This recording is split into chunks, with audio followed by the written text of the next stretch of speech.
habíamos quedado en lo que son las conclusiones del tipo de importancia médico-legal en el aspecto de que las conclusiones son una de las lesiones más comunes que demuestran que una persona ha sido sometida a un tipo de violencia. Por eso para nosotros es tan importante el tema de las marcas equimóticas. Ustedes sepan diferenciar entre lo que es una marca equimótica, que es una equimosis, y una sublimación y de un hematoma. Para simplemente decir, la equimosis es una lesión producida por un agente contuso, agente o elemento contuso, que produce un sangrado superficial debajo de la piel, o sea, subdérmico, que ese cambio de coloración, o sea, ese sangrado produce un cambio de coloración en la piel, que normalmente se llama moretón, pero para nosotros los médicos se llama equimosis. No puede haber un estudiante ya de 5º año que se llame moretón. Ya tenemos que ir nosotros cambiando nuestro lenguaje, nuestra terminología médica. Entonces, jamás poner en la historia clínica se observa moretón en la cara, en el rostro, en el espalda. No, equimosis. Se observa equimosis. Ese cambio de coloración va cambiando de acuerdo a los días en que va evolucionando. Por eso para nosotros es muy importante el color, la coloración que va a adquirir la piel, para saber que no nos estén engañando, para saber cuántos días de evolución aproximadamente ha tenido esa lesión. Esa es la primera lesión. La segunda es el hematoma. El hematoma tiene una característica similar a la equimosis, pero la diferencia que en la equimosis, posiblemente viendo haciendo un corte tangencial de la piel, no va a haber, o quizá haya un ligero aumento de volumen, pero no es la característica que haya un aumento de volumen. ¿Por qué? Porque el sangrado está debajo de la piel. Va a ser un sangrado leve que va, de acuerdo a la descomposición de la hemoglobina, va a tardar en evolucionar. Mientras que el hematoma ya va a ser un aumento del tamaño de la piel.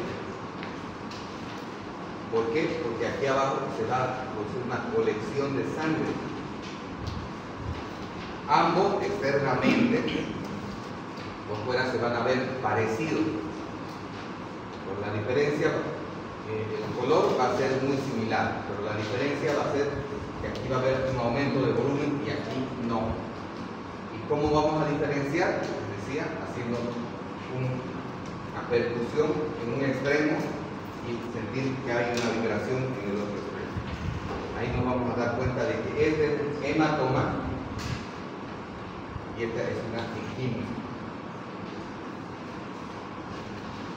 La tercera lesión de importancia médico-legal dentro de lo que son las conclusiones es la sugilación. En la sugilación, nuevamente, no va a haber ningún cambio de volumen de la piel, porque va a haber un sangrado igual, subcutáneo. Pero a diferencia de la equimosis, la diferencia va a ser que se produce por la succión por la boca de una persona.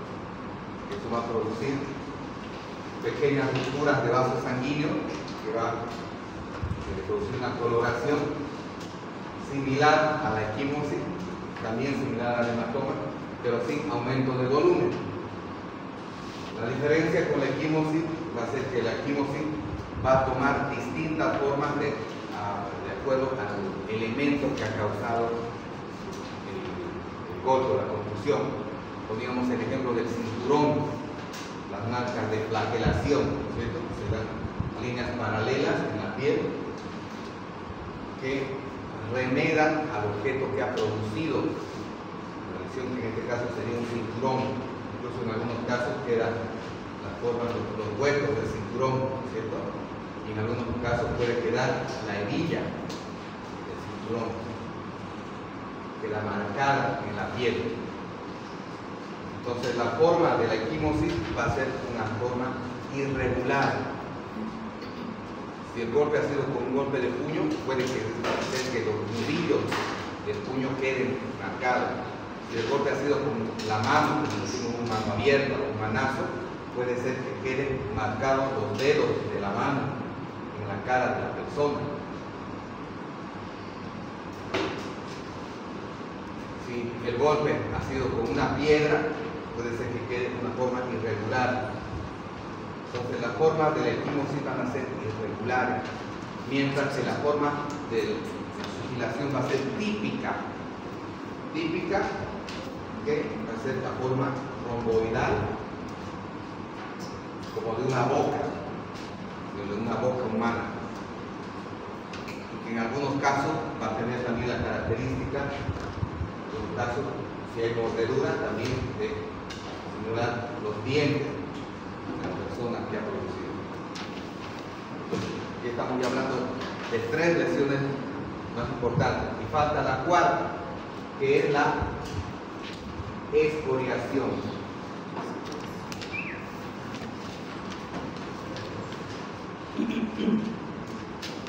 La excoriación,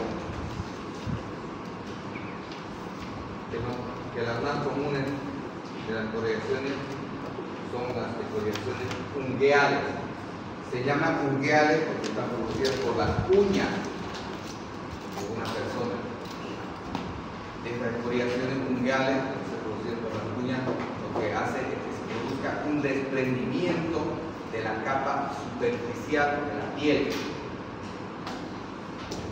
Es por eso, y la importancia de la identificación de estas lesiones, que son las excoriaciones, tienen que ver, que muchas veces estas excoriaciones tienen que ver con signos de defensa de una víctima ante una agresión. Muchas veces el agresor puede ser un varón o puede ser otra mujer. Normalmente cuando hay una pelea, con esto no quiero estereotipar yo a grupos de personas, pero es lo que ustedes van a ver también. Cuando ha habido una riña entre 2 hombres, llegan a la emergencia, llegan a la policía, los 2 hombres llegan con múltiples contusiones, o golpes contusos en el rostro, pueden llegar con párpados superiores e inferiores, un aumento de volumen, edema, equimosis, los 2 bipalpebral, bilateral, los 2 ojos, puede llevar con la nariz fracturada o aumento de volumen en la nariz, los labios con aumento de volumen, con heridas contusas en los labios que se puede dar por el golpe, con lesiones en piezas dentales, en los dientes, ¿verdad? Entonces, normalmente eso es lo que vemos cuando hay una pelea entre hombres. Cuando se da una pelea entre mujeres, lo más característico son las excoriaciones, arañazos que llamamos. Por eso que también desde ahora el lenguaje de ustedes como futuros médicos va a cambiar. Ustedes ya no van a decir arañazos, a partir de ahora van a decir excoriación. Para decirlo con su nombre completo, van a decir excoriaciones ungueales, excoriaciones producidas por las uñas de la persona viva. Eso no quiere decir que exclusivamente un hombre también no pueda arañar. Es una pelea grande, una pelea campal, se dice, se va a ver de todo. Se va a ver arañazos, se va a ver golpes, se va a ver confusiones, se va a ver todo. Pero el común denominador de una pelea solamente entre hombres, normalmente debido a hacer las contusiones, en las mujeres a hacer las excoriaciones o arañazos.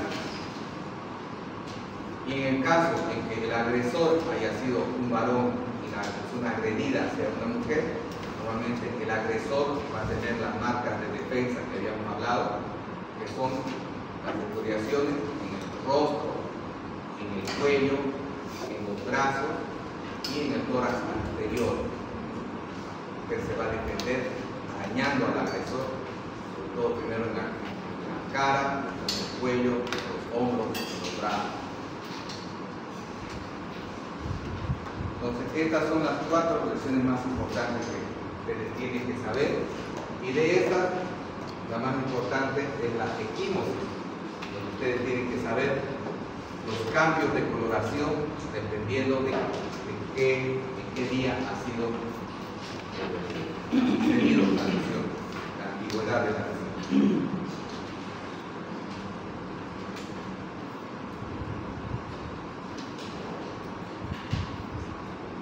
Entonces, por eso, directamente ahora ya vamos a aprender a entrar a lo que son la accidentología forense. Y este tema que tiene que ver con todo lo que son los accidentes, en la mayor parte de los casos de tránsito. Entonces, por eso que decimos que esta ciencia, que es la accidentología, se encarga de estudiar todas las lesiones que tienen que ver con los accidentes en los medios de locomoción.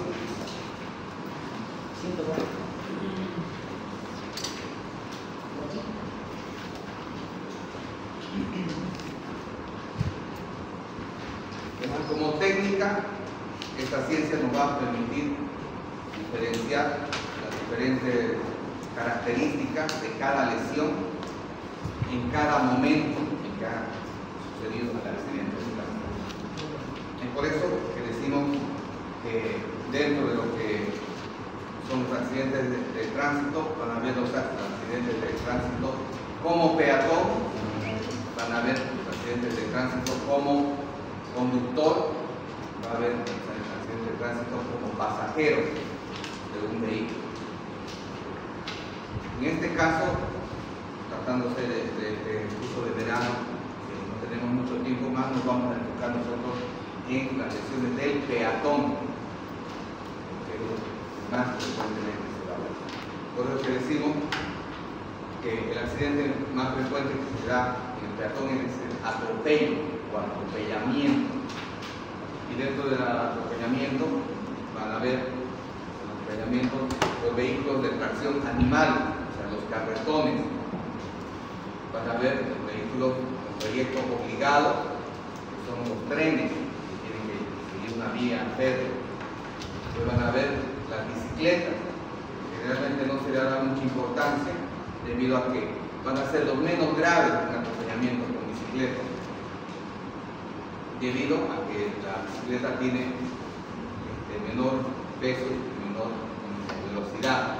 Y las motocicletas sí ya van a tener mayor peso y velocidad. Pues los automóviles y los autobuses, autocares y camiones que van a producir mayor presión.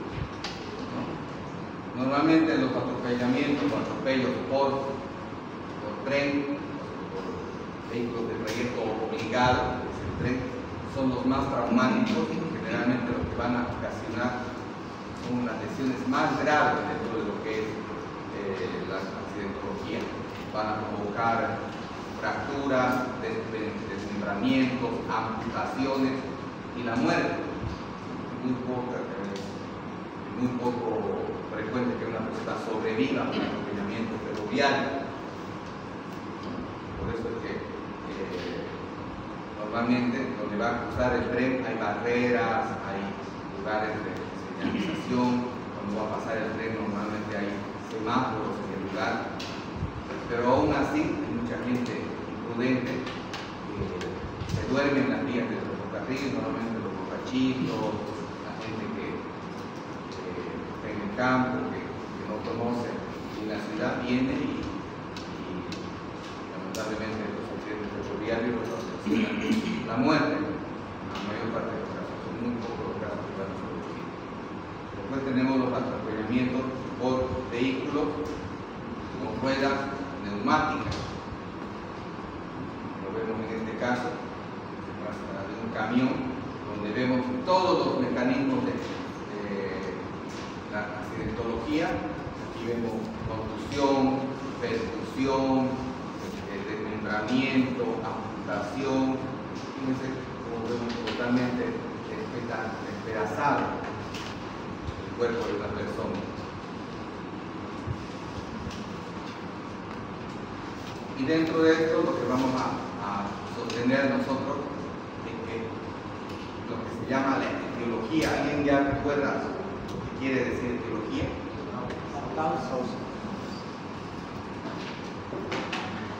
¿Y cuántos tipos de etiología hay? ¿Alguien recuerda? El tema que estamos llevando en general dentro de la medicina forense. No. En general dentro de lo que es accidental, suicidio, homicidio. Es accidental, ¿qué más? Es accidente,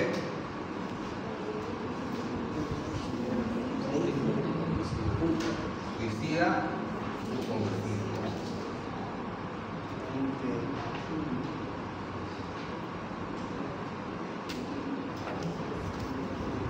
Entonces, jóvenes, se tiene que normalmente un accidente de tránsito, por eso se dice accidente, ¿no? Aunque ya en lo que es el aspecto jurídico ya no se llama accidente, se llama hecho de tránsito.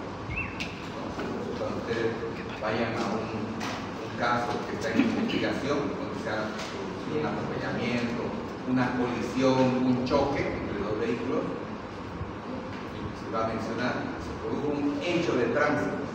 Porque si nosotros decimos accidente, ya estamos nosotros presumiendo y ya estamos dándole el nombre y el apellido al caso. Por lo tanto, ¿para qué va a investigar la policía si nosotros ya estamos diciendo que es accidente? Entonces, por eso más propiamente es que todos estos hechos de tránsito los llamemos como tal, hechos de tránsito. ¿Por qué? Porque los hechos de tránsito pueden tener estas connotaciones de lo puede ser propiamente, como decimos, el 80% de los casos va a ser accidente. Una persona que estaba caminando por la calle, que no se fijó el semáforo, cruzó cuando los vehículos también tenían que cruzar y quedó en medio del pavimento, en medio de la calzada, y el vehículo no pudo frenar. Entonces se da el hecho de por accidente. Mientras que también se puede dar el hecho de tránsito suicida. Una persona ha perdido las esperanzas, una persona depresiva, lo han despedido de su trabajo, lo ha dejado su pareja, le ha terminado, o ha encontrado con otra persona. Es decir, muchas motivaciones pueden llevar a que una persona quiera suicidarse. Y dentro de los poco frecuentes, pero existen los hechos que se dan en nuestro medio, una persona se va a una avenida que es muy concurrida para salir al encuentro de un vehículo, normalmente un vehículo pesado. El suicida elige qué vehículo va a venir.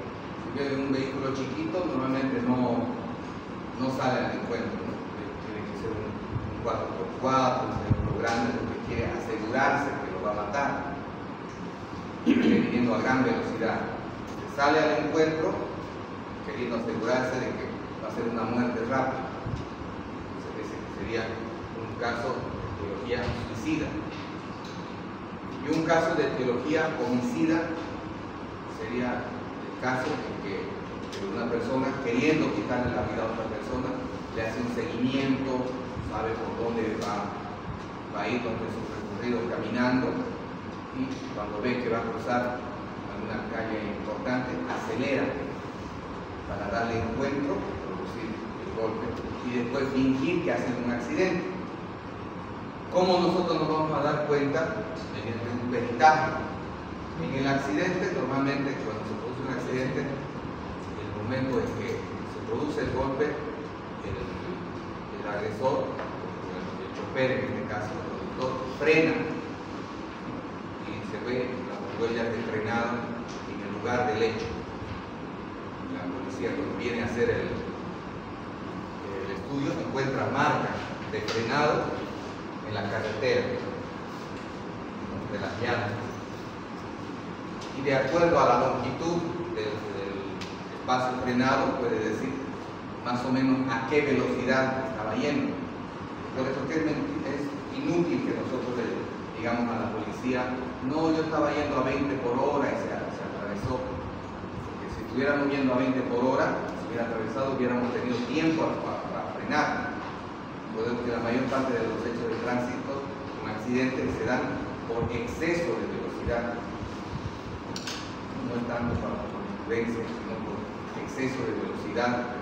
Todo que estaba últimamente lo que más se da es manejando, mirando su celular, contestando una llamada, ¿no? Porque se ha comprobado que una persona conduciendo un vehículo con el celular en la mano equivale a una persona con más de 0,8 de alcohol en la sangre. Es decir, una persona que estuviera casi en estado de ebriedad, una persona que está con el celular en la mano. ¿Por qué?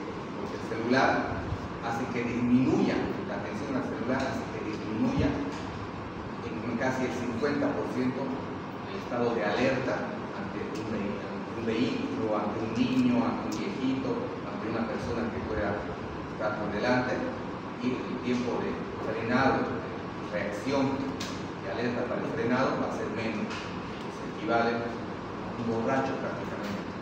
Por eso, una pregunta, en el caso de ser atropellado por una persona que estaba a un efecto de alguna droga, ¿en cuál etiología entraría acá? que estaba por efectos de droga, ¿Alguna droga? igual sigue siendo accidente. Igual Claro, sigue siendo accidente, pero el agravante es que al estar bajo efectos de alguna droga se llama hecho de tránsito o homicidio, homicidio en hecho de tránsito agravado. Entonces la etiología sería accidental, ¿no? Sí, sigue siendo accidental. Sigue siendo accidental. Sigue siendo accidental. Pero se llama homicidio en accidente de tránsito porque sigue siendo accidente. ¿Sí? En caso de que, por ejemplo, el accidentado sea con sustancias, no el que provoca el accidente, está manejando una persona sana, ya con el entorno niño, y aparece uno de ahí de droga con sustancias y lo choca por accidente. En ese caso, No disminuye la culpa del conductor, el hecho de que la otra persona haya estado bajo efectos de sustancias, no disminuye toda vez de que si la persona, si el agresor estuviera manejando al límite de la velocidad permitido, hubiera tenido tiempo de frenar. Por eso es que cuando hay los límites de la velocidad, ¿se acuerdan cuántos en calles normales, en calles secundarias? 20 es en áreas escolares. doctores, en la carretera, Por eso, ahí están los límites de velocidad. 10 kilómetros es en zonas militares, zonas donde hay cuarteles militares. No se puede supuestamente manejar a más de 10. 20 es en zonas escolares. 30 y hasta 40 es en calles secundarias, en calles hablando de una cuadrícula.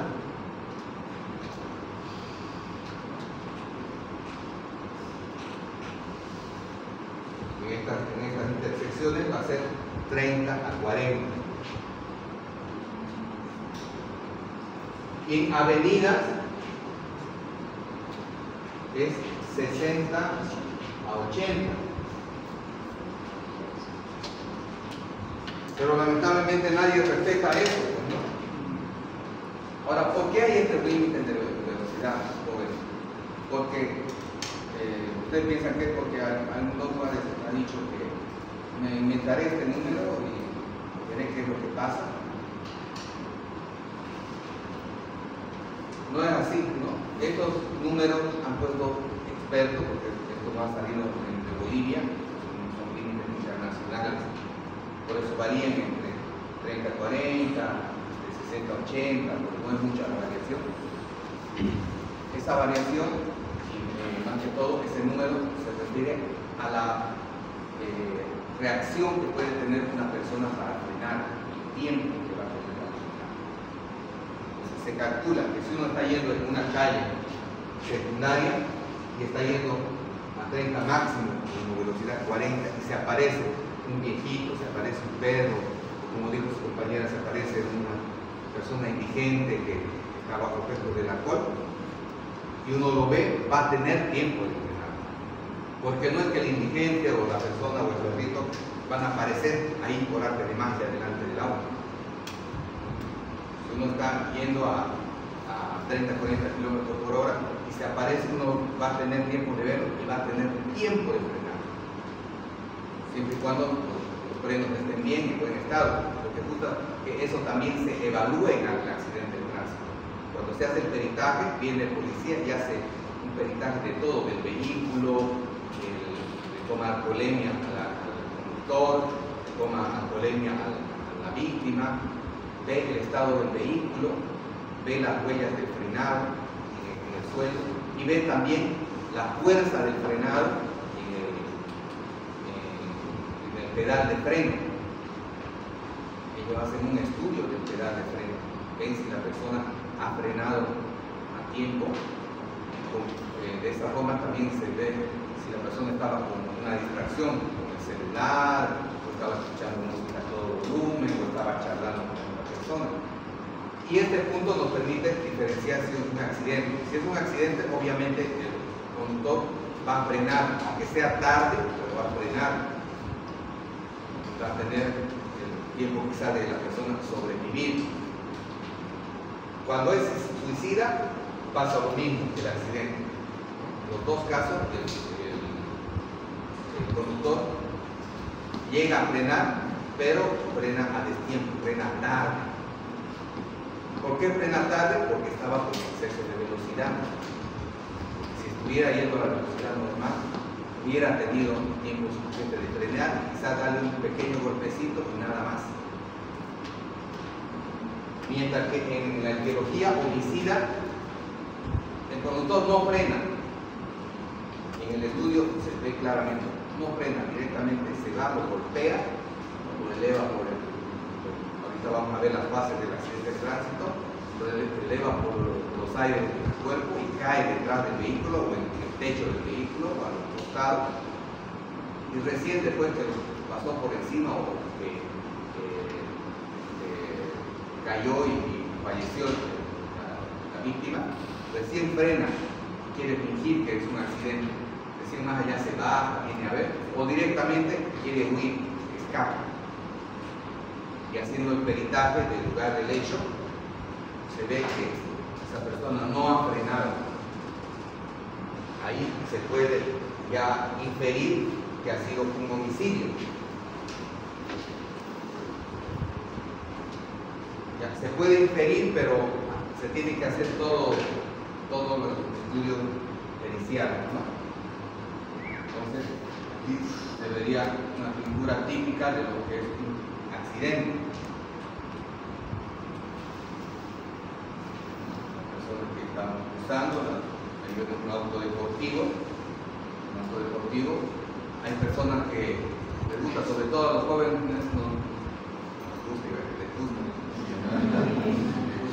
los autos deportivos.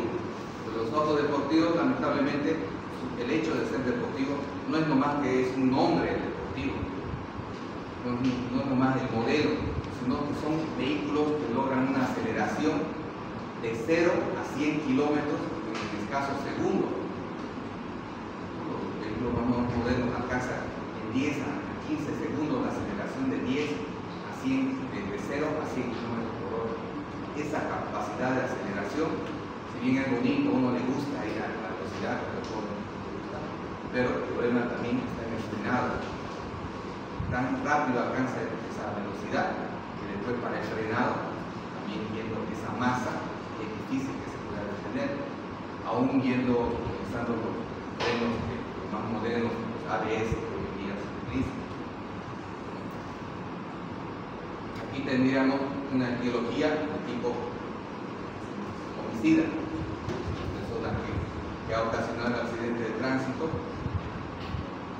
por el hecho de conducir en estado de ebriedad o por querer quitarle la vida a otra persona.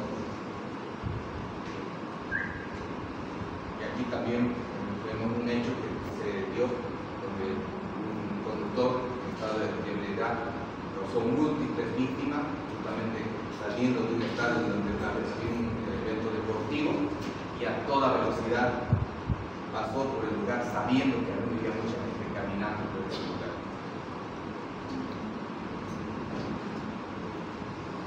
Dentro de la clasificación de los atropellos también tenemos el atropello completo. El atropello completo es cuando se dan todas las fases del atropello. Y el incompleto es cuando falta una de las fases. Y ahorita vamos a ver cuáles son esas fases. Primero, vamos a ver, dentro de las fases, queridos jóvenes, van a haber varias clasificaciones, pero esta es una de las que más se ajusta a lo que nosotros estudiamos, que es la primera, que se llama la fase de choque. Se llama fase de choque o impacto primario. En esta fase va a depender mucho del vehículo o del tipo del vehículo que va a producir.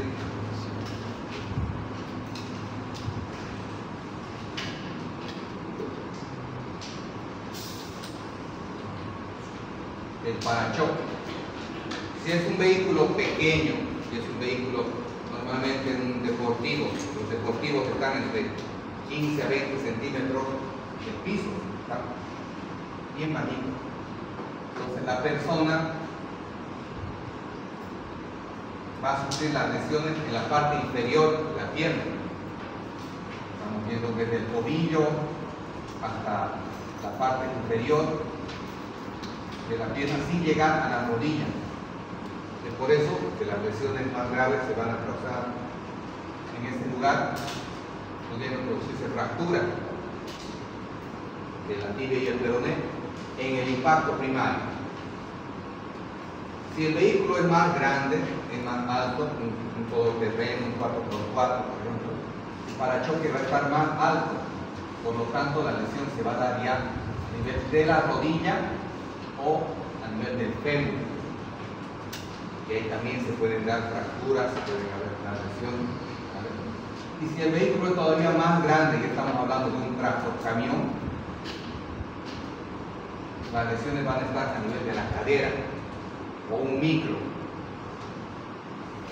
Por ejemplo, cuando un micro produce el accidente, normalmente la lesión está a nivel de la cadera. Peor, estos micros que tienen, que se llaman parachoques mataburros, le llaman.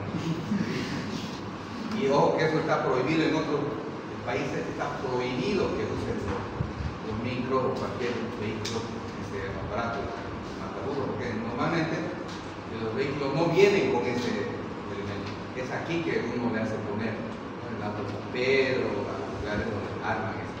Pero eso debería estar prohibido también en Bolivia, porque ojo que una de las lesiones más graves que se producen son por ese aparato que le han puesto el nombre tan feo de mataburro, ¿no? Pero en realidad que ocasiona lesiones más graves, incluso la muerte, por la altura que se da, porque no es un parachoque blando, sino es un parachoque duro, está hecho de metal, está hecho como para matar. Entonces ese es el impacto primario. El impacto secundario que se da, que es la proyección o caída acelerada, es cuando una vez que se ha producido el golpe, la persona tiende a caer, dependiendo de la velocidad que está yendo, que está imprimiendo con el vehículo. La caída puede ser por delante del vehículo, puede caer la persona, si no está yendo a mucha velocidad. Si está yendo a más velocidad, la persona va a tender a subir por encima del vehículo, a chocar contra el parabrisas o contra la parte superior del vehículo.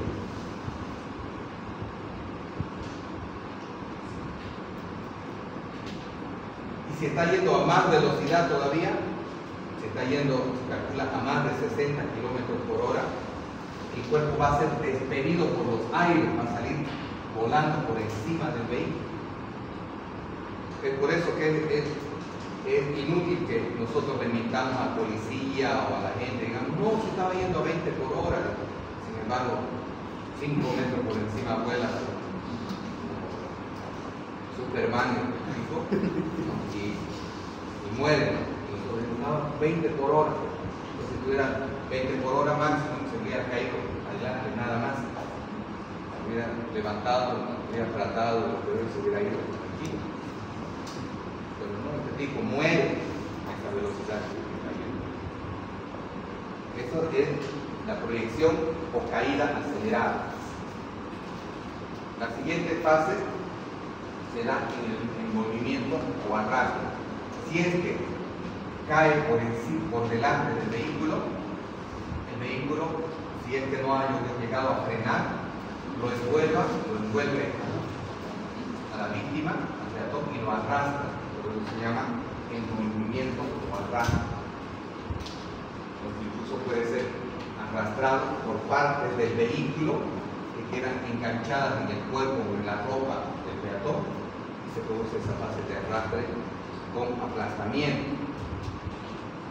Entonces, esto es lo que se daría, jóvenes, en un accidente completo.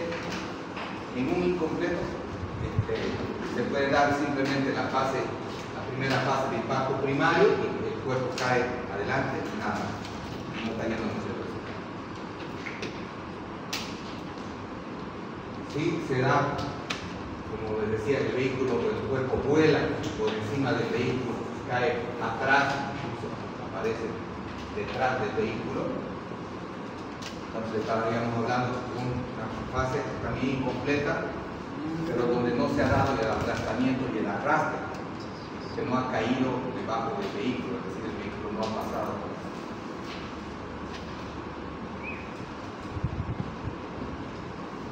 Y aquí vemos algunas características de estudios donde habla, según la velocidad del vehículo, pueden darse las diferentes lesiones. Cuando se produce una lesión a 38 kilómetros por hora, el coche va a golpear en la parte inferior, por encima del peatón, va a caer encima del capó o puede caer encima del parabrisas. Cuando está yendo a 31 kilómetros por hora, más o menos se va a dar una situación parecida, pero el cuerpo va a ser expulsado hacia adelante. Entonces, eso depende de la velocidad que se está dando el accidente de tráfico. Aquí tenemos otra clasificación donde hablan básicamente de lo mismo, pero ponen la diferenciación de que la primera fase es el choque o impacto primario, dicho, y esto lo clasifica en una subfase de impacto primario y una subfase de impacto secundario. Ellos refieren, es un estudio que hicieron los argentinos, pero el impacto primario se da en la parte inferior del vehículo y el impacto secundario se da cuando el cuerpo golpea la parte superior del vehículo. Si estamos hablando del tórax, el brazo, la cabeza. Después se da la fase de proyección cuando el cuerpo sale impulsado por los aires. Después está la fase de caída, cuando ya el cuerpo cae contra el piso. Y por último la fase de arrastre y aplastamiento. Y ellos añaden una siguiente fase que es el machacamiento, cuando el vehículo pasa por encima del peatón. Nosotros más nos parece una útil, el anterior estudio que habíamos hablado, esta fase, porque es más fácil de poder aprender y estudiar.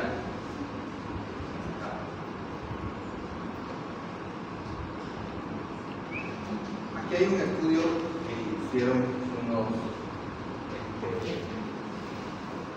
ingenieros de sistema, pero ellos, la fase que hacen, el tipo de estudio hacen de acuerdo al tipo de vehículo. En este caso es un vehículo familiar, no es un deportivo, en el cual dicen que más o menos en qué lugares del vehículo golpearía el cuerpo de una persona de acuerdo a la velocidad.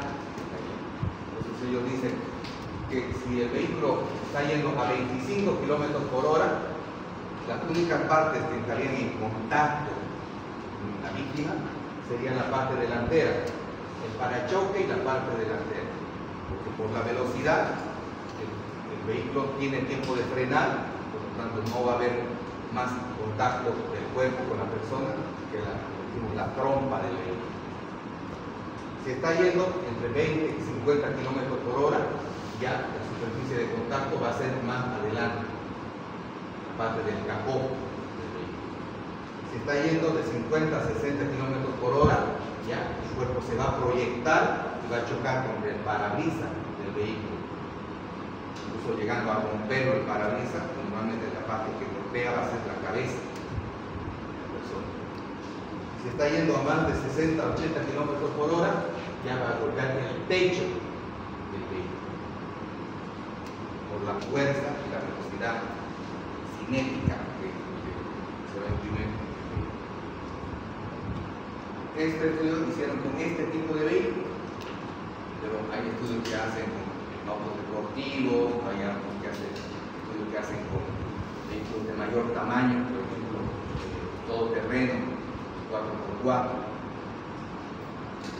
Por eso se ve que los 4x4, cuando se produce un atropellamiento a más de 60 km por hora de un 4x4, las posibilidades de sobrevida son mínimas, porque la masa del vehículo, el motor, la fuerza, los caballos de fuerza que tiene ese vehículo a una velocidad de más de 60 km por hora hace que el cuerpo prácticamente se proyecte, se despida varios metros por encima del vehículo y caiga detrás del vehículo como si se estuviera cayendo de un edificio del cuarto piso. Por lo tanto, la posibilidad de sobrevida es mínima. Ahora, ¿por qué nos interesa a nosotros como médicos eso? Porque nosotros, a partir ya de esta clase, nadie nos va a charlar en el aspecto de decir, está yendo a 10 o 20 kilómetros por hora, vemos el video, ahora hay cámaras de video por todos lados, o aún no veamos el video y vemos un tipo que está con la cabeza quebrada, con el tórax hundido, con un tórax inestable, fracturas múltiples de costilla. No le vamos a creer que diga que estaba yendo a 20 kilómetros por hora. Si estuviera yendo a 20 kilómetros por hora, solo hubiera golpeado la trompa, máximo tendría una luxación de los tobillos, una luxación de rodilla, máximo, y no hubiera llegado a nada.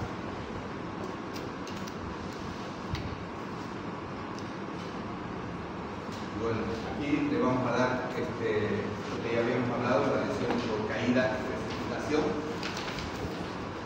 que se entiende por caída a una súbita perturbación del equilibrio, y precipitación cuando el cuerpo se derrumba sobre un plano inferior al plano de precipitación. Para poder comprender mejor esto, vemos este gráfico. Entonces, a partir de ahora, jóvenes, ustedes ya cuando hablen de lesiones ya no van a decir se cayó del quinto piso, van a decir se precipitó, porque esta es una caída cuando está yendo sobre su mismo plano de sustentación y se tropieza y, valga la redundancia, cae sobre su mismo plano de sustentación.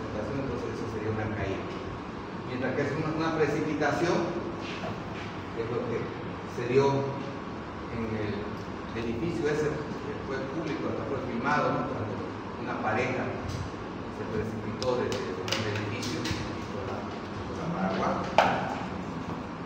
Y se precipitaron los dos desde el piso 10, creo que era. Primero uno, después el otro. Una pareja de personas de la televisión. Entonces, esa es la diferencia entre una caída y una precipitación. Ahora, ¿por qué para nosotros es importante? Porque las lesiones obviamente van a ser totalmente diferentes. Una persona que sufre una caída es muy poco frecuente que se pueda dar una fractura. Y normalmente si se va a dar una fractura se va a dar a nivel de las muñecas, las fracturas de coles que llamamos traumatología. ¿Cómo se llama la traumatología? Fractura típica, personas que al caer, a no ser que estén inconscientes en el estado etílico, siempre por el propio instinto de conservación, la persona va a tender al caer, poner las manos para no golpear la cara, el rostro, y de ese modo, dependiendo de la velocidad con la que estaba caminando o corriendo, se puede producir fracturas en las muñecas. Todo depende de la velocidad y también depende de la edad. No es lo mismo que se caiga un niño, de otros casos, si se fractura, va a tener una fractura en tallo verde. Una fractura en tallo verde, sabemos que es una fractura donde el hueso todavía no está consolidado, por lo tanto, ni siquiera necesita operación, simplemente se le inmoviliza, sana sin cirugía. Que ya de un adulto va a necesitar incluso colocación de placas, tornillos, para que se fije bien la fractura, para que se alinee y después sana. Ahora, esto es totalmente diferente en las personas de la tercera edad. Los traumatólogos dicen que toda caída de una persona de la tercera edad, en el 90% de los casos resulta en una fractura. Pero los lugares donde más se fracturan van a ser las caderas, sobre todo en las mujeres. La mayor parte de las mujeres arriba de los 60 años experimentan problemas de osteoporosis. Primero la osteopenia y después la osteoporosis. Toda caída que se da, más que lastimarse las manos, va a ser por la misma fuerza del cuerpo, cae, golpea la cadera y se produce fracturas de cadera. Son muy difíciles de tratar. Normalmente, mientras más alta sea la edad, 60, 70, 80 años, son personas que se fracturan la cadera, quedan inmovilizadas durante un tiempo, o la posición hace una neumonía posicional y fallecen, se mueren, personas mayores de 60, 80 años, se produce fractura de cadera.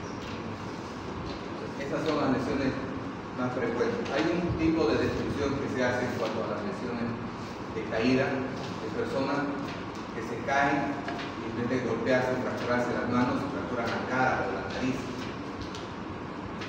Los traumatólogos dicen que eso tiene que ver con personas que no han gateado de niño. De niño, según el desarrollo que se ve en los infantes, un niño sí o sí tiene que gatear. Pero hay padres que son muy sobreprotectores, que no, muy sucio el piso, no lo dejan gatear al niño. Lo tienen con andadora para que comienzan a caminar. Se dice que una persona que no ha gateado es una persona que cuando se caiga no va a poner las manos, directamente se va a ir de cara. Se va a fracturar la nariz, va a hacer lesiones en el mentón. Por más que todo eso son teorías que se dan en traumatología. En las caídas de precipitación, en las precipitaciones también, que se llaman caídas, las lesiones más graves se van a dar dependiendo de la altura. Normalmente nosotros cuando describimos una precipitación de altura no tenemos que decir que se precipitó del tercer piso, del cuarto piso, del quinto piso, sino más o menos hacer un cálculo de cuánta altura puede haber de un piso y de otro piso. Normalmente el segundo piso de la planta alta que llamamos de una construcción está alrededor de los 3 metros, 3 metros y medio. Por lo tanto, 2 pisos serían 6 metros, 3 pisos serían 9 metros, y así vamos multiplicando 3, 3, 3, 3. Ahora, ¿por qué? Para nosotros es importante eso, porque se ha descrito que precipitaciones de más de 6 metros de altura sí o sí van a resultar en fracturas. Ahora ustedes me dirán, ¿fracturas de dónde? Aquí sí se abre un abanico de posibilidades. ¿Por qué? Porque va a depender de cuál fue la superficie de contacto. Pues, la primera parte del cuerpo que entró en contacto con el piso. Entonces, si cae de pie, si se precipita de pie, las primeras lesiones van a ser a nivel de la cadera. Se van a ver fracturas de cadera por la fuerza que cae. Primero, se dice, comúnmente se va a descaderar. Mientras más sea la altura, 9 metros, 12 metros, 15 metros, 18 metros, 21 metros, se refiere que cuando son más de 20 metros se da ya prácticamente la muerte. ¿Por qué? Porque ¿cuál es la primera vértebra de la columna vertebral? El atlas y el axis quedan incrustados en el cráneo. Si la persona cae de pie, también por la misma fuerza cinética del cuerpo, se va a producir una incrustación del atlas y el axis, que va a producir un traumatismo encefalocraneano agudo, que va a producir la muerte inmediata. A esto también se debe que por la misma fuerza va a haber una fractura de las alas del esfenoides, va a haber una fractura de todas las vértebras, sobre todo cervicales. Por lo tanto, si es que una persona llegara a sobrevivir a esta altura, va a quedar vegetal, porque va a quedar sí o sí con sección de la columna dorso-lumbar, y eso hace que sobrevive, va a quedar paralítico, va a quedar parapléjico, si es que llega a ser.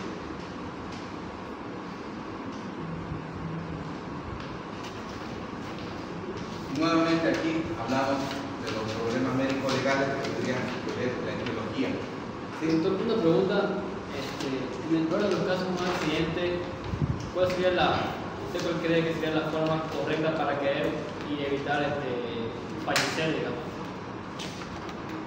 De una caída. De una caída. Una precipitación de altura. Una precipitación. Si alguien empuja. Por ejemplo, se está quemando un edificio y estamos a... ¿Cuánto fue? 7 metros de altura, 8 metros. ¿Cómo se tiraría usted, digamos, para evitar fallecer? Sin contarle que obviamente se va a fracturar sí o sí, ¿no? Normalmente, esa es una muy buena pregunta. Todas las personas que han hecho servicio militar seguramente han enseñado, porque es lo que uno aprende en el servicio militar. Los Boy Scouts también, que han hecho los Boy Scouts, no aprenden de que la primera caída se tiene que dar similar al entrenamiento que se hace en la caída de paracaídas, en paracaídas. Tiene que caer con las rodillas flexionadas, como usted dice, ante la inminente posibilidad de que sí o sí va a haber fractura de las piernas.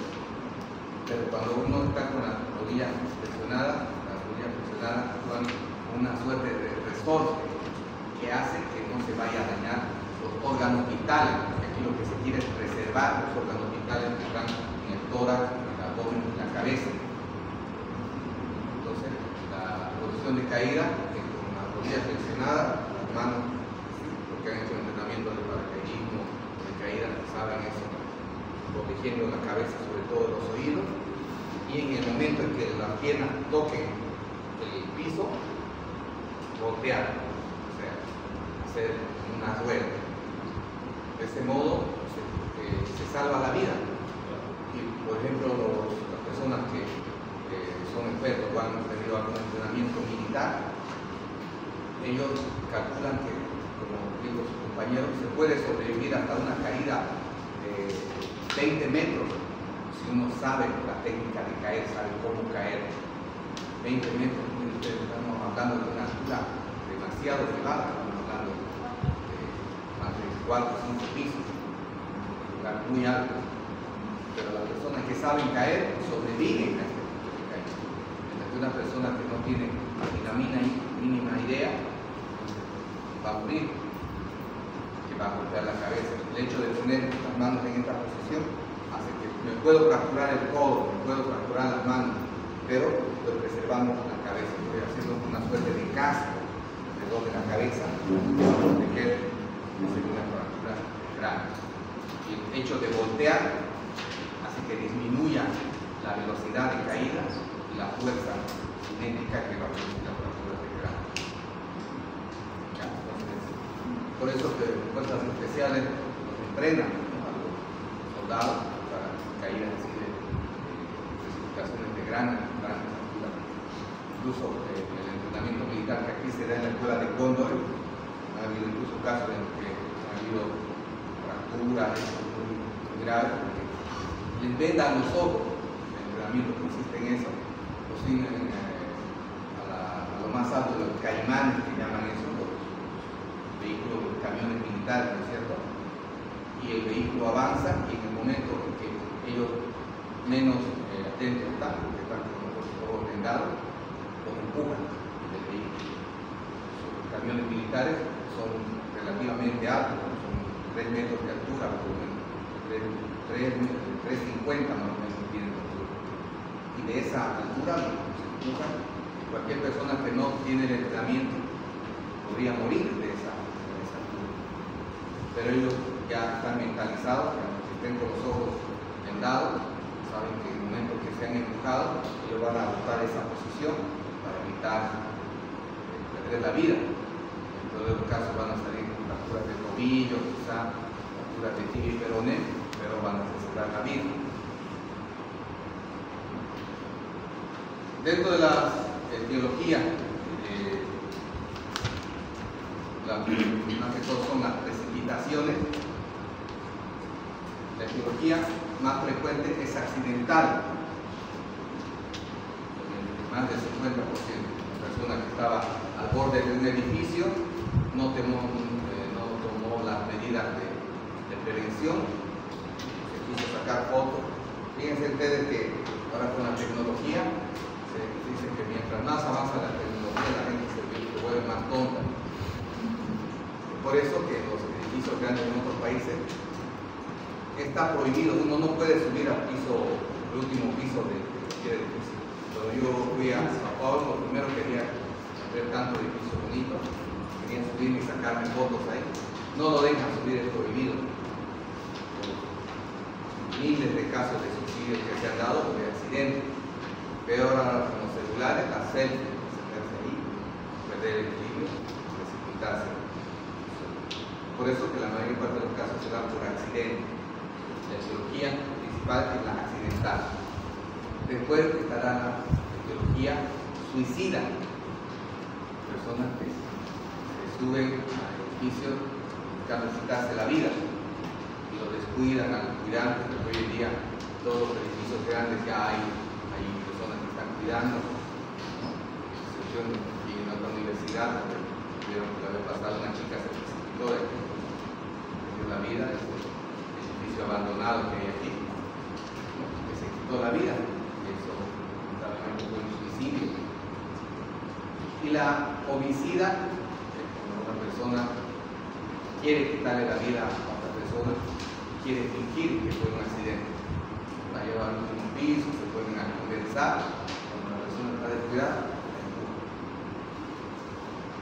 ¿Cómo nosotros diferenciaríamos haciendo la autopsia? Dependiendo si la persona en el momento de la autopsia tiene signos de violencia, porque nadie va a aceptar que así libremente lo agarren o empujen, lo boten, entonces que esté bien a la orilla. Normalmente uno tiene miedo a acercarse a la orilla de un edificio, pero si no hay ningún tipo de protección. Después, para que lo boten o lo empujen, tendrían que agarrarlo con violencia, prácticamente levantarlo apretarlo y aflojarlo sobre el piso.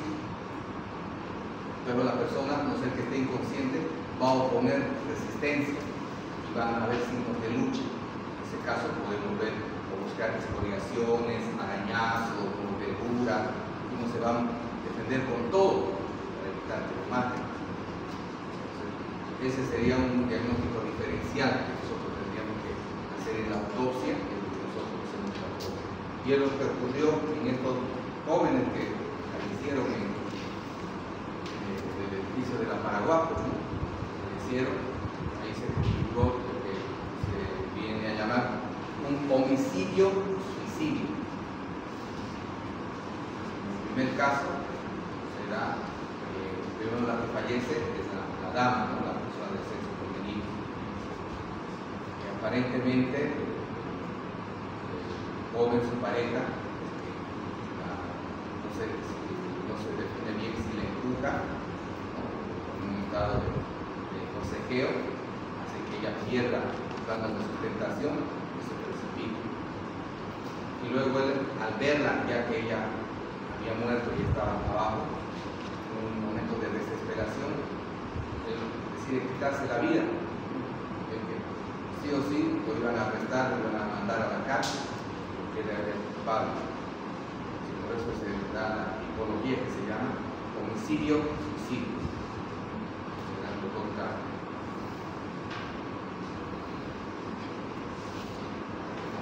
Bueno, finalmente vamos a ver las mordeduras. Las mordeduras, vamos a ver que las mordeduras van a estar configuradas dependiendo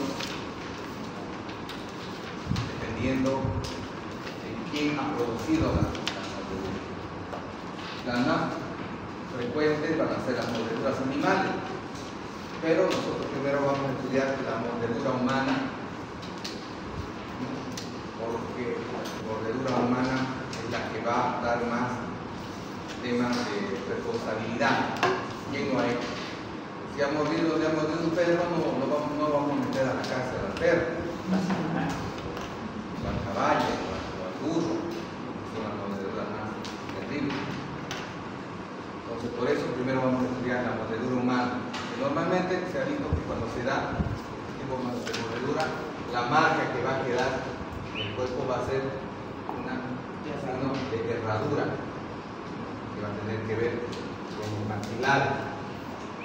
Maxilar superior, maxilar inferior, digamos, que van a quedar marcados en la piel. Y normalmente una persona que muerde a una persona con el fin de defenderse o atacarla va a tratar de producir estas lesiones en lugares que están expuestos a la cara, sobre todo la nariz, los pabellones auriculares y las aureolas mamarias, el pecho, que esta estadística se hizo a nivel internacional, dice que por sexo, ¿no? que las mujeres, en su inmensa mayoría, son las víctimas de esta lesión de mordedura, un 80% de los casos. Y las localizaciones por orden de frecuencia son los pechos, los brazos, las piernas, la cara, el cuello y los genitales, los delitos sexuales. Por eso que se estudia más como un delito de violencia intrafamiliar, porque el que produce estas lesiones normalmente va a ser el varón o una mujer. Después tenemos las mordeduras de animales, las que tienen, estas son las que pueden tener peor pronóstico y riesgo por las enfermedades que pueden acarrear. Ya hablamos de las mordeduras por perros, canes, que pueden llegar dejar huellas muy marcadas. La característica es de la mordedura del perro, aparte de tener la arcada, va a tener la marca de los caninos, o sea, los colmillos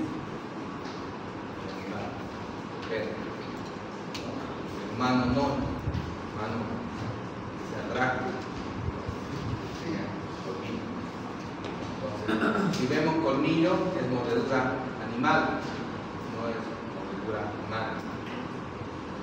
Los gatos también van a producir lesiones, pero en menor fuerza que los perros, por lo tanto van a ser menos profundas. Y la mordedura, las más graves son las mordeduras de caballo y las mordeduras de burro. Personas que viven en el campo, que han visitado alguna vez el campo, haber podido ver personas que resultan con amputaciones, que la fuerza de mordedura que tiene un caballo, que tiene un burro, es tan fuerte que puede llegar a triturar los huesos, sea una mano, sea una pierna, sea un pie. Normalmente son animales que están tranquilos, pero como pierden el control, por eso es que tienen las riendas que se les ponen en la boca, tienen protectores bucales. ¿No? Esos animales no es por casualidad, es porque las personas que los cuidan saben que en caso de morder pueden producir destrucción, sobre todo tejido óseo.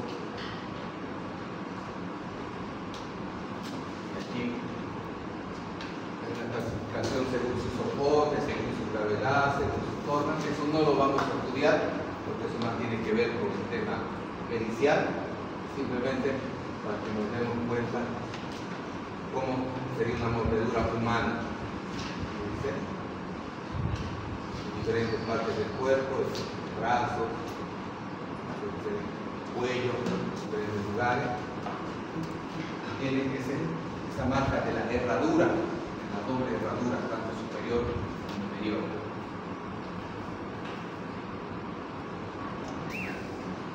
Vemos la mordedura humana, lo que puede ocasionar, si solamente es en un plano abierto, como decir la mano, va a producir heridas por los dientes, son heridas de tipo contusas por la fricción, pueden ser sangrantes, pueden ser muy infectante, porque nadie se va a lavar los dientes antes de morder. Por lo tanto, se dice que la boca humana incluso puede ser hasta más sucia que la boca de un animal. ¿Por qué? Porque el humano mete todo a la boca, desde un lapicero, se come las uñas, todo mete a la boca. Los animalitos, el caballo, la vaca solamente comen pasto. La boca de ellos estaría más limpia. Por eso es que la mordedura humana es muy infectante. Los que han sufrido alguna vez alguna mordedura o han visto a alguna persona mordida, saben que en la mayor parte de los casos terminan infectándose. Por eso es que para que una persona sufra una mordedura hay que aplicar antibióticos, aparte que lavar con abundante agua. O sea, sí o sí antibióticos, porque si no, al día siguiente en estos puntos de contacto comienza a suturar, comienza a aparecer pus. Las personas que han sufrido mordedura pueden saber.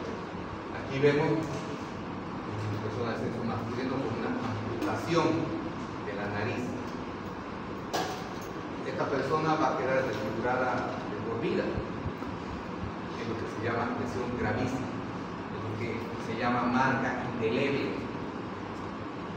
Eso para adelantar un poco, eso ustedes van a ver mucho a lo largo de su carrera médica, la terminología marca indeleble. Van a ver muchos abogados que los van a buscar a ustedes y van a decir: doctor, quiero que me haga un informe de que me agredieron, que me pegaron, quiero que ponga en su informe que he sufrido una marca indeleble. Son enseñados por su abogado. Entonces, ¿cuál es la definición de marca indeleble?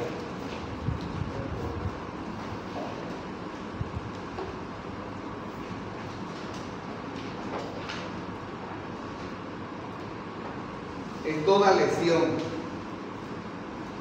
que causa afeamiento o deformidad en el rostro y que es visible a 6 o más metros de distancia. Eso es una marca indeleble y que no puede ser tratado, no puede ser revertido ni con cirugía plástica. Nuevamente, es toda lesión que deja una deformidad o afeamiento en el rostro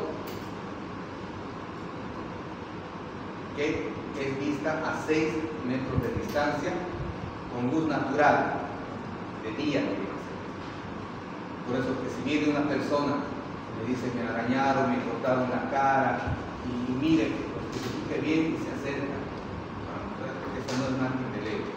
Nosotros para determinar que es marca indeleble tenemos que ponerla a una persona a 6 metros de distancia, ¿no? Caminar 6 metros y verla. Si vemos a 6 metros de distancia y vemos la deformidad, recién podemos determinar que es una marca indeleble. En este caso, este señor sí va a ser marca indeleble, porque ven en la imagen, por la mordedura ha perdido toda la parte anterior de la nariz. Se ha producido un arrancamiento. A este señor le van a hacer cirugía, le van a poner incluso, no pueden notar ustedes bien, pero incluso ha perdido el cartílago, la parte anterior del cartílago de la nariz. Entonces al señor le van a hacer cirugía plástica, le van a hacer injerto de la oreja, porque es una de las partes que mejor prenden para hacer injerto de la nariz, el cartílago de la oreja. Entonces va a quedar con forma de la nariz bien, pero va a quedar una cicatriz que le va a acompañar por el resto de su vida. Es por eso que se considera marca indeleble y tiene cárcel. ¿Por qué nos buscan los médicos para que los abogados para que nosotros pongamos marca indeleble? Porque saben que si nosotros ponemos ese término marca indeleble, a la persona que ha ocasionado esto le van a dar 10 años de cárcel. Por eso que nosotros no podemos así nomás poner marca indeleble. Nosotros ponemos, y no es una marca indeleble, nosotros estaríamos cometiendo un delito de falsedad, estamos diciendo una mentira, y también a nosotros nos puede procesar. Lo mismo vemos aquí, una mordida con arrancamiento, el lóbulo superior de la oreja casi arrancada por la mordedura. Igual esto va a ser marca indeleble. ¿Por qué? Porque la oreja es parte del rostro, parte de la cara. Sí, sí, ¿O no es parte del rostro? sí, sí, tiene que ser. No puede ser del cuello, igual. La terminología jurídica dice el rostro. La ley 348 ha querido modificar eso, es decir, que le quiere dar esa respuesta del cuerpo, es decir, las manos. Y ojo, que aquí se ha querido hacer una diferenciación en cuanto a la ocupación. Por decir, yo le pregunto, ¿será posible que una persona que es una modelo, que sufre una lesión de este tipo, yo le dé los 10 mismos días de impedimento que a una señora que se dedica a las labores domésticas, es una empleada doméstica, le voy a dar los mismos días de impedimento? Si es una modelo, si es una miss, o si es una persona que trabaja de limpieza, en su casa. ¿Qué dice? ¿Le da lo mismo o va a haber una diferenciación?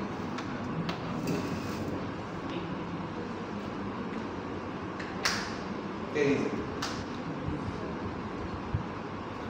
Bueno, ahorita, sorpresa, ¿qué dice? Vamos a dar los mismos días de impedimento.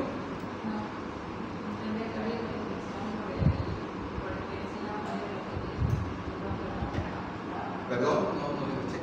Tiene que haber diferenciación porque la madre utilizaría su poder y su rostro para toda la área que es la ama de casa.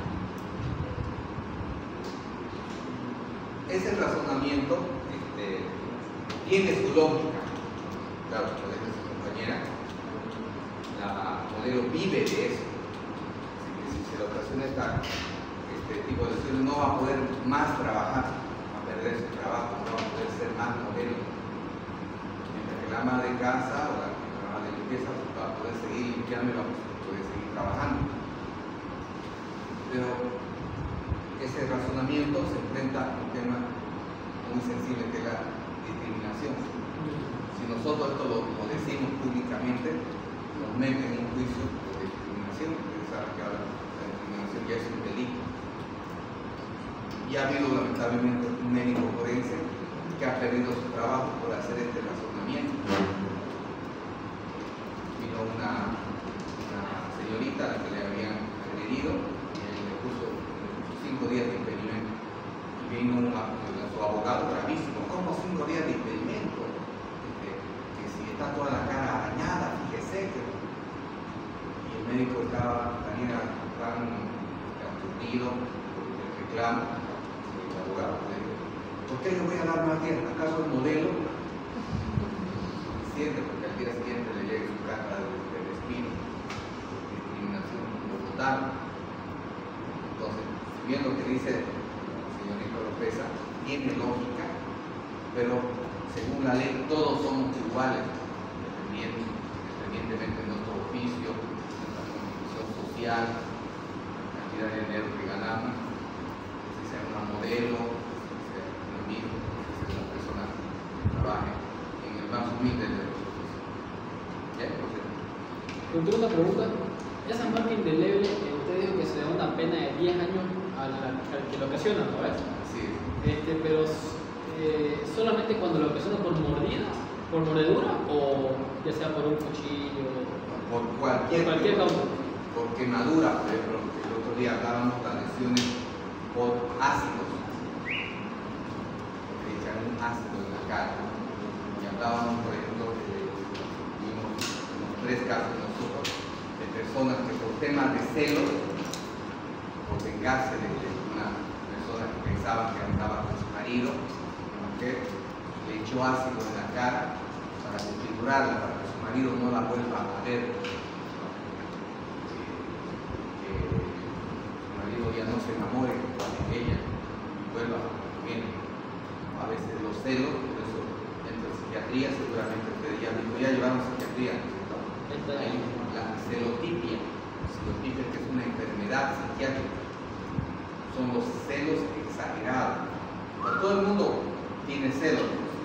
Cuando tiene su pareja y ve que otra persona le coquetea, realmente le van a mirar feo, le van a buscar, pero ya llegar a agredirla, echarle ácido o contratar a un sicario que vaya y mate, le corte el dedo, o que en Palmasola hay gente que se dedica a eso. Durante los 15 años que yo iba a Palmasola, cada vez que iba había gente, unos sicarios que se acercaban a mí y me decían: doctor, si alguien me molesta, alguien me hace daño, usted dígame, yo voy y le hago justicia. Usted me dice nomás, $100 le corto el dedo meñique, me da $100 más, le corto el pulgar. Por $1000 le puedo hacer algo más grave, puedo apuntar el brazo, así, se le pone el precio. Y hay personas que están con rabia, ¿no? Y a veces ven ese tipo de mensajes y dicen: bueno, me voy a vengar por celos de la persona. Y hacen ese tipo de trabajitos que es un trabajo que lamentablemente sucede en la vida real, no en el cine. ¿Quién es? Le digo en Palmasola porque ustedes saben que todos los que están en Palmasola tienen gente, amiga, afuera de Palmasola, que han estado en Palmasola, se han hecho amigos allá. Por eso es que normalmente las cárceles de Bolivia son escuelas de la inteligencia, del delito, de la delincuencia. Ahí entra una persona que entra detenido por no pagar pensiones, y sale experto en robo, experto en asesinato, experto en violación, experto en soborno. Lamentablemente las prisiones en Bolivia no son reformatorios para que la gente que se rehabilite, sino para que se capacite. Una triste realidad. Aquí vemos otro tipo de mordedura. ¿Esta es mordedura humana o mordedura humana? No, colmillo. ¿Ah? ¿Qué dice?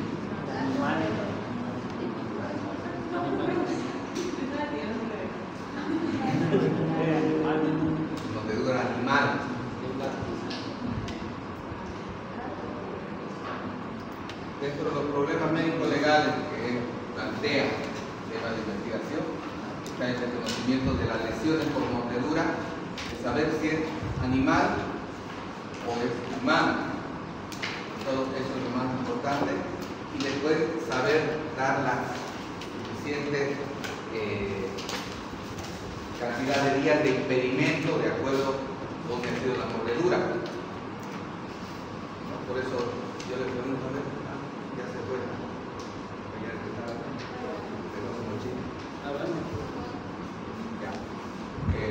Yo le pregunto a usted, ¿será lo mismo de días de experimento que yo le voy a dar a una persona que ha sufrido mordedura en la cara o que ha sufrido mordedura en el brazo? Una mordedura en la cara, sin arrancamiento, sin pérdida de una parte del cuerpo. ¿Cuántos días de impedimento se debe dar? Ojo que el impedimento significa el tiempo que tarde que se herida en sanar. Pero no hablando de una herida abierta que le han hecho punto. ¿Cuántos días de impedimento se debe? ¿Cuánto? ¿Perdón? 10 y 15 días.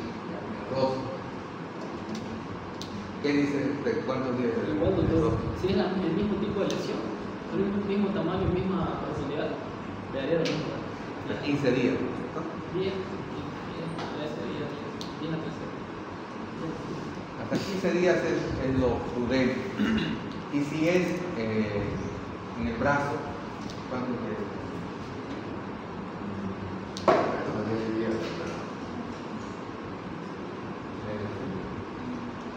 También. Esto es importante que sepamos porque obviamente siempre en la cara el rostro va a ser más porque son superficies expuestas. La cara no puede ser cubierta por mucho tiempo porque se infecta. Es mejor que estas heridas salen al descubierto. Pero obviamente esa persona no va a poder salir a trabajar. Desde que una persona con una mordedura en el brazo puede ir a trabajar al día siguiente por su venda en su brazo. Por lo tanto va a ser menos días de experimento. Pero pregunto a usted, ¿qué sería una mordedura? ¿Cuántos días le podría dar una mordedura en la región glútea con arrancamiento, pérdida de sustancia? ¿Sí? No. Depende de qué trabajo, ¿no? Si trabaja sentado, tiene que ser más días para trabajar. Unos 20.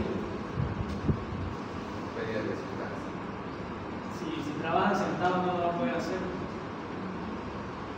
Bueno, siguen siendo de 10 a 15 días jóvenes porque el hecho de no haber arrancamiento, por más que haya que ponerle injerto, igual no es algo que le va a producir una marca indeleble. Pero tenemos que olvidarnos ya esa diferenciación de la ocupación, es decir, depende de qué trabajo. Porque nuevamente le digo, si nosotros ponemos esa consideración, vamos a tener problemas de que nos metan juicio por discriminación. Entonces, la única mordedura que ya equivalía a más días de impedimento y a producir lo que se llama marca indeleble sería mordedura con arrancamiento de un segmento corporal, sobre todo en cara, nariz, barbilla, labios. En otros casos en que por un tema de celos, persona de pareja, normalmente son estos delitos pasionales que se llaman, ¿okay? Han fingido besar a su pareja y en el momento de estar regresando, le mordieron el labio y le arrancaron. Entonces, obviamente quedó como marca indeleble, luego el arrancamiento, por más de que le hagan un injerto, más bonito, va a quedar para siempre esa marca indeleble, labio deformado, nunca va a ser un labio normal. Aquí vemos un animalito que puede ser muy bonito, pero que puede causar lesiones. A nivel de la pierna, del glúteo, va a ser menos días de experimento, pero va a quedar la marca. En el cuestionamiento de las mordeduras animales, todo lo que hay que ver es la infección de la rabia.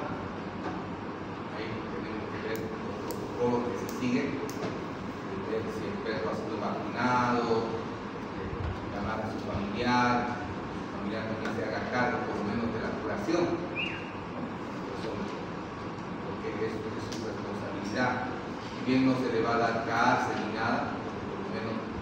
entra dentro de la vía civil, que se llama. ¿Qué significa vía civil?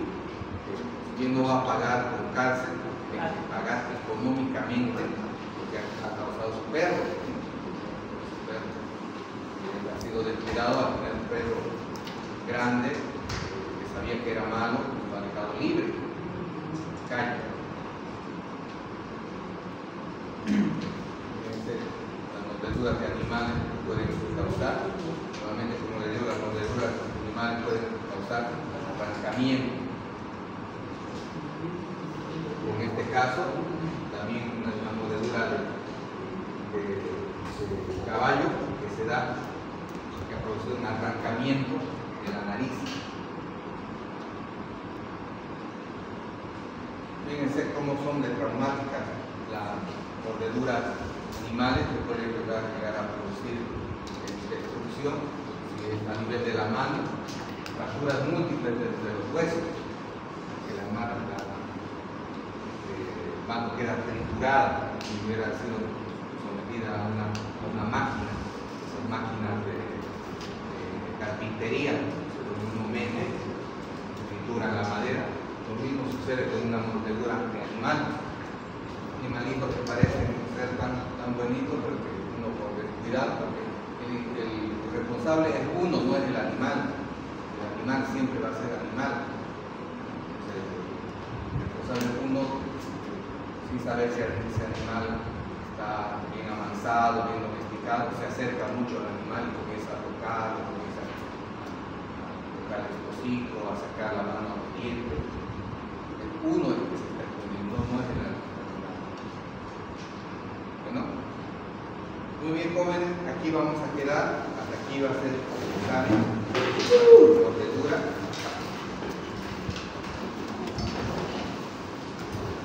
La lista, por favor.